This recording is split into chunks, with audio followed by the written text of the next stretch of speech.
Our correspondent Juliet Bramner is outside the Royal Liverpool Hospital now. Juliet, how serious then is the situation there?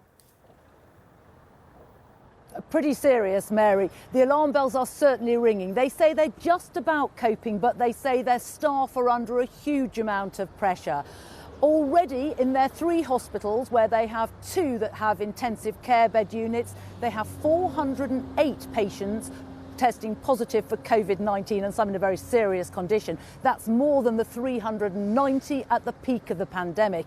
And they've already had to put their emergency plan in a regional level into action and ask other hospitals across this area to take their overflow of patients. Dr. Tristan Cope, the medical director for this trust, told me earlier that in some ways this second wave is taking an even greater toll because they haven't had the time to make the preparations they did back in April. The number of patients in the hospital beds in total was a lot less. Now we've got more patients with COVID, but also with a very full hospital because we've got all of the other normal conditions and other activity going on as well.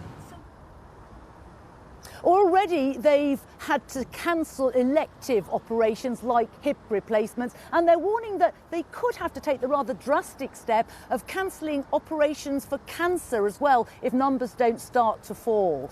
Worryingly, they say that it's been very difficult at peak times to separate those patients with COVID-19 and others in the general ward, and of course that risks spreading the infection even further.